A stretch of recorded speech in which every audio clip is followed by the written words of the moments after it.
My heart is throbbing. I'm trying to stay calm for them. And I get up and like, you need to find out where this kid is because you don't know if he's supposed to be here or what he's up to. I go outside and he's literally down the hall standing in a corner.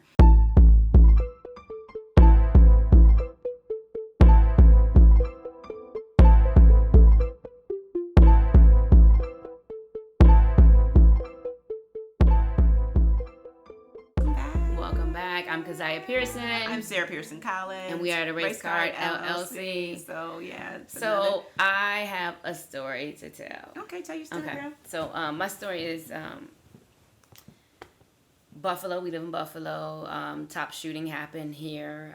People lost their lives. Mm-hmm. And then right after that, it was a school shooting in Texas. More people lost their lives. Children lost their lives because of someone's stupidity. So anyway, we all were processing and dealing with the situation, the scenario, however we were dealing with it. Soon after that, we had a fire drill at my school, and my mind was going a million miles an hour. Somebody setting us up, who's out there to get us. And so we by the time I got outside, my nerves were like literally shot and heart throbbing, and I'm going on my way back in the building. A teacher asked me, actually a social worker asked me, was I okay? Because I guess she saw it on my face, and tears just started to roll. And all I wanted to do was get back to my classroom so that I could hide. So fast forward, we went through the summer. I'm thinking, okay, I'm good. School started back. Mm-hmm. Pressure went up because of stress, but I'm good. We get back in the classroom, we're like 4 weeks in, and I had a student, it was a white kid that I hadn't seen before, backpack, big white kid in a backpack. He came and he stood in the doorway of my classroom. And I'm like, okay, well, maybe this is his first day back. It's 4 weeks in, but maybe this is his first day back. I'm like, honey, come on in. Who are you? He doesn't say anything. And I'm like, what's your name? He doesn't say anything. And the rest of my students that are in the class now, by this time, they stop what they're doing and they're turning and they're looking at me. And then they're looking at him. And I'm like, honey, who are you? He's standing there. Are you supposed to be there? He doesn't move. He just looks at me. And then he steps into the classroom a little bit further. He looks around at the other students, steps back to the door and just looks at me.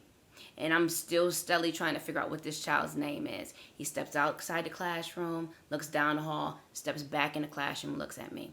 Meanwhile, this entire time, I cannot read this child. Like, usually I'm able to read people. Mm-hmm. I can tell whether you're, you know what I'm saying, if you have good intentions or if you're trying to be a prankster. I can tell this thing, you know what I mean, if you need help. Yeah. I was not able to read this child. He backs up and then goes down the hallway. And by now, then the kids turned to me and they were like, what was that?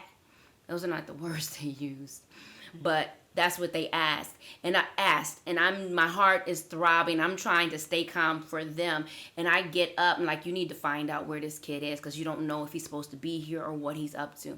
I go outside and he's literally down the hall standing in a corner. I ask another teacher, do you know this child? And the other teacher's like, no, that she doesn't know this child either. Fast forward, somebody comes and gets the kid or whatever. I go back to my classroom, and it all starts to come down on me. We got about 10 minutes left during the class. I think because of this, something else happened in the classroom that I'm not going to go into detail on because it's a very private matter. It's not my story to tell. But another incident happened in the classroom. It wasn't a fight or anything like that, but something else, like a trigger for another student, happened in the classroom right after that. By the time they left, I was like literally in tears just waiting for them to get out of my classroom because this thing triggered me because I didn't know what this kid was here for, why he was here. Come to find out, which I knew that we had a child that had a particular disability. I knew this, but I had never met the child. And he had never made his way to my classroom until this day. And it messed me up. Like literally, I had to call my sister.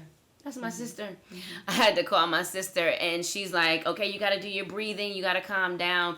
And even after that 15, 20 minutes at the end of that class, I still needed to go downstairs. And that same social worker that had helped me before, I was like, I need to talk. Mm-hmm. And I'm like almost hysterical, which is like, okay, is it really that serious? But it was for me. It absolutely was for me. And it was just like, before I even go downstairs, a teacher comes in, white male. I think he's cool.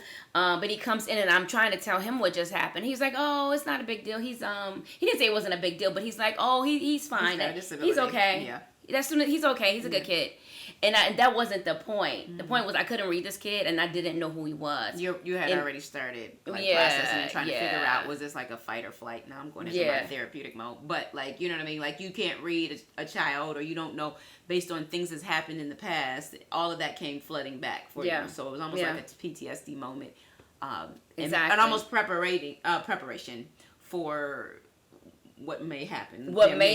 How do I get, because that's what the kids are looking at me trying to figure out, okay, what was that? And they're like, they stopped literally, because they were reading books, so it was silent in the classroom, but they literally stopped what they were doing. Mm-hmm. And they're looking at me oh God, I am about to get emotional. Whew. But it was like they were looking to me to calm them down, to get them help, you know what I mean? And then as soon as the kid left, they're like, what was that? And I'm like, listen, I don't know. But then I'm like, because you need to get up and check and see where this kid is, to see, you know what I'm saying, if he's going, what is he doing? What is he doing? What's his next step, you know? Messed me up. And I thought over the summer I had processed everything and that, like, yo, you're good, you can go back in the building. Because by the end of last year, I was like, I didn't even want to go to work. Mm-hmm. I was like, any other day when I was calling off.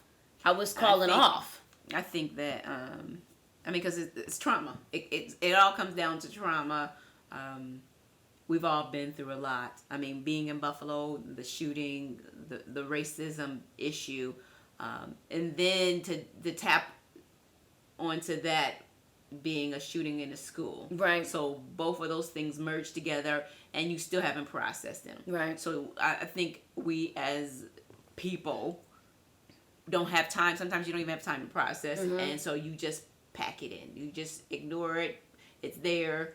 You just put it in a compartmentalize something. You put it away thinking that it's good, and it's not. That you're good. Mm-hmm. And it wasn't until it just pops itself back up. Mm-hmm. It's like a splinter you never take out of your finger. Like you don't get, and that's why I think it's so important for therapy. Like mm-hmm. I know, there's always been this stigma, especially in Black and brown communities, to not talk. Yeah, to pray about it. I see now, like over the last couple years, there's been this really big push to really start having conversations. But in order for us to be able to move forward, I feel like that we need to be able to unpack that trauma. Mm-hmm. Stuff that you don't even think that's bothering you. Yeah. Like I've got so much trauma. Like I'm just thinking about like when I watched a kid die. He was 18 years old and gunshot. Yep. In my neighborhood because I live in the hood. And I watched him die, and so you watch that, and when it becomes like something that's, it's happening a lot of, mm-hmm. there's a lot of trauma, like you almost become numb to it, because I don't think I cried. I called 911. I never talked to anybody like, hey, this is what happened to me. I just stuffed it, and I just was thinking. And I keep going on. And just like when you see a lot of murders, mm-hmm. I mean, a lot of what's going on where there's racist issues, I've gotten to a point, and I hate that I've become very numb. Like it bothers me, but I can't even watch it because, and I keep jumping from one thing to another. Okay, so when people make movies about trauma that we experience on a daily basis. Right. I can't watch it because I'm too busy living it. Yeah, I'm tired of seeing movies like that. When they see us and all. I have movies. Not watched. I can't watch it because I'm living it. And it is a movie that needed to be made. That's not the point. It needed to be made so other people who don't know can see it. But I can't watch it. Yeah. I can't watch it. So I guess the moral of this conversation, you was going to say something. Oh, I was about to talk about how you talk about the trauma, and you keep going past the trauma. Mm-hmm. How I walked past somebody laying face down in a gutter when I was in New York City, mm-hmm. and my first instinct was to stop and help, but then immediately it was like, get out of here. And somebody asked me, well, what did you do after the fact? And it totally, like, I didn't think about it again until that night when I thought about it again. And I can't even tell you where I was. it's just so much going on that it's just like you're not even processing. It's just like you got to be safe. You got to keep you safe.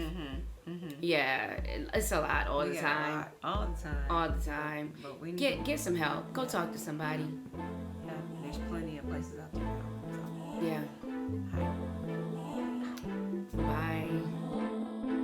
But once you have contact with a person, somebody that has a different skin tone from you, once you have that contact, you're less likely to treat them in a negative manner, or if you see something happening, you're more likely to stand up and say, hold up, that's not right, as opposed to, well,